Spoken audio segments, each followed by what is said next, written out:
Welcome back. All right, news of the day video for all you fine people on the internet for your Wednesday, October the 16th. Starting at the top of the board, of course. That's how this works with the LA Kings. Darcy Kemper is day-to-day, so they have recalled Phoenix Copley on an emergency basis. And emergency basis is being used a lot for teams calling up players. Also, they have designated Edmondson as a non-roster player in this move.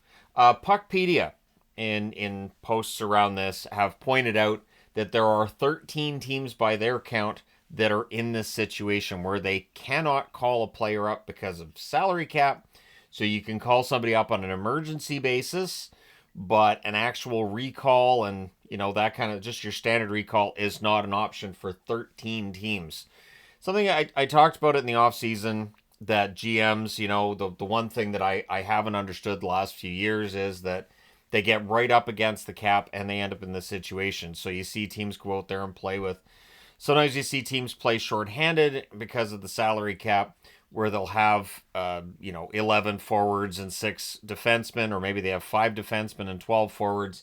It's not an optimal situation. It's not a great situation to be in, and almost half the league is in it. 13 different teams that, in the event of an injury, they have to use emergency recall to bring somebody up. So it's still a thing. I think it's going to be a thing forever because general managers just spend right to the cap, which is fine. But when injuries take place, it can be really tricky to navigate that and to keep a full roster on the ice. So we'll see how many other teams end up at that level as well.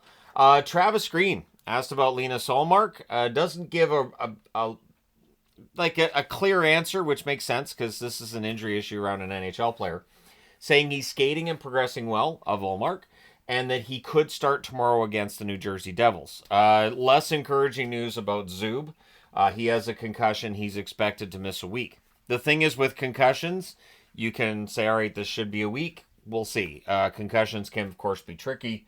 And Zub, a player that they need on that blue line in Ottawa. So my guess is most Ottawa fans are going to be like, please only let it be for that 1 week as expected. And I say most because there will always be those fans who just don't like certain players for certain reasons. So I'm sure there may be some that feel that way with Zub, but I think he's a good defenseman for the Sens. So the reason I'm wearing a Coyotes jersey, Craig Morgan with an article today. If you follow him on the formerly known as Twitter, I went through it. It's a good article. So Arizona doesn't have a team in the National Hockey League, but they still have a very robust youth hockey situation. There's various hockey being played at levels in Arizona that I don't think they would have had before the Coyotes. But it hasn't gone away just because the Coyotes are gone. So NHL teams realize you've got some hockey fans here that don't have a team to cheer for right now. And the battle seems to be between the Vegas Golden Knights and Utah, the displaced, formerly known as Coyotes. And that might be a tough battle for some. Vegas saying that they are aware of a lot of fans in Arizona that root for the Vegas Golden Knights, which I don't doubt. Honestly, Arizona is not very far from Las Vegas at all. If you've ever gone to Hoover Dam, you know just how close Arizona is. We did do that trip from Vegas the one time. It's recommended. I would recommend it. If you haven't been to Hoover Dam, check it out. It's interesting. But this battle for fan support is also interesting because the NHL doesn't view this as being an exclusive area for just one team, as they would have for the Coyotes. So the battle between Utah and Vegas is on. The one thing with that is, I know on the channel what I saw a lot of, and I don't know how many people stuck to this, but there were a lot of Coyote fans that said, I'm not going to follow the NHL. We've lost our team, and I don't know that I want to follow the league. So it will be interesting to see what happens. Then, of course, in the event that the NHL does return to Arizona, if you've made a bunch of new fans for Utah and Vegas, it could get interesting. Now, personally, I root for multiple teams, but in this case, that might be kind of difficult because Utah and Vegas, closest to, I think they're, not necessarily, but apparently LA and Anaheim aren't in on this, and Bill Daly saying that No, they're not in on that, and they're not. I guess there's like advertising rights in certain locations. It's weird.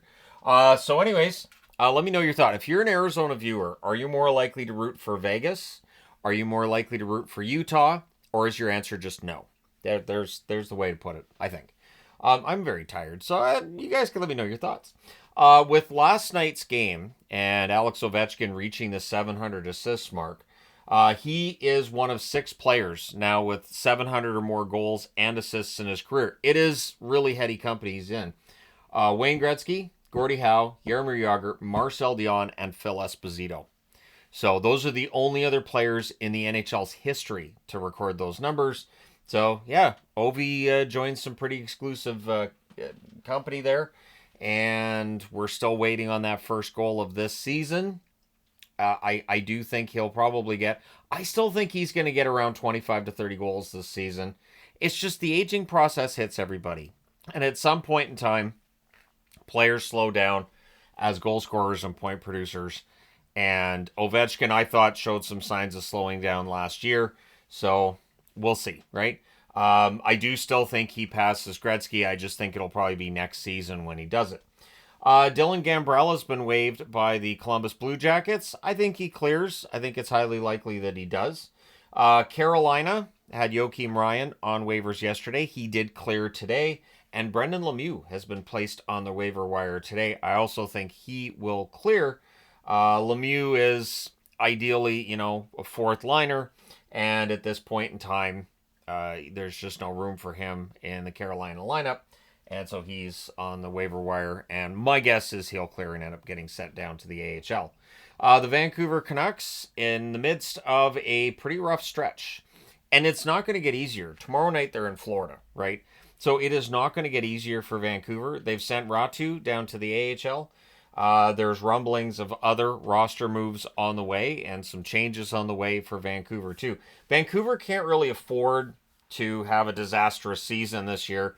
And yet there's part of me that feels like it'd be a Canuck thing to do to have a disastrous season after a breakthrough. That is very Vancouver. The Vancouver and Buffalo expansion, they came into the league together and they've had some very similar paths to where we're at right now. And so Vancouver having a down year after having such a great season last year, I would not necessarily be entirely surprised. But Vancouver's trying to head that off, sending Ratu down and trying to make some changes. And yes, the conversation about Pettersson and the lack of production is loud right now, and it should be. I did talk about that in the preview this morning. I've been talking about that a little bit recently. I think that while we can talk about last season and say he may have been injured, wasn't 100%, at this point in time, if he's not 100%, that's troubling. And if he is, his lack of production is troubling. So either way, it is a troubling turn of events, unless you don't like the Canucks, in which case it's delightful. So there you go. Devon Taves will not play tonight for Colorado against the Boston Bruins. He is viewed as day-to-day. There's been no update on Jonathan Drouin, though he's seen as day-to-day as well. Colorado dealing with the injury bug. It feels like this is an annual thing, though. It does feel like every year we're talking about Colorado and injuries. And I'm going to say this, too. It does feel like Colorado and slow starts. It does happen. So, at any rate, we'll see what happens with the injuries and how their defense performs tonight.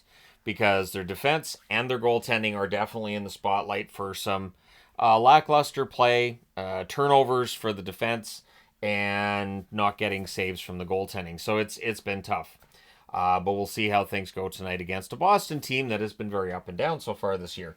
Sean Durzi got hurt the other night, and he is dealing with an upper body injury. And all they're saying is it's an extended time he's going to be out. We haven't been given a timeline that I've seen yet regarding Durzi's injury. I like Sean Durzi. I think he's a good offensive defenseman. I think he's a good power play guy. They will miss him on the blue line. That does take some of the offensive punch off that blue line. It's a good thing they got Sergachev in the offseason. He'll be able to do that, but it is going to test the depth on the defense for the Utah Hockey Club. Still doesn't have a name. But anyways, I have some stickers arriving today. I'm going to magnet up that, they're Bigfoot, but I can grab some. Some of them look like they can qualify for Yeti. So the Utah magnets like this, at some point in time, I'm just going to have some kind of a Yeti-like. magnet on the board for that. JJ Peterka is returning tonight for the Buffalo Sabres against the Pittsburgh Penguins. So that's good news. They could use some offense. Something I talked about before the season started with Buffalo. They wanted that bounce back offensively from this past season to where they were the year before, while keeping their goals against down. And so far, the 1-3 start not where they want to be. So getting Peterka back in the lineup should absolutely help. So there you go. Let me know your thoughts in the comment section below as always. Don't forget to hit like and subscribe in the event you've not done so already. And again, if you haven't read Craig Morgan's article, I would recommend it. It's pretty good. Because again, that Arizona market, it's there. I understand people get, upset and their nose out of joint with the idea of the NHL seeing that as a viable market. But there are definitely a lot of people who follow hockey. There's a lot of hockey players.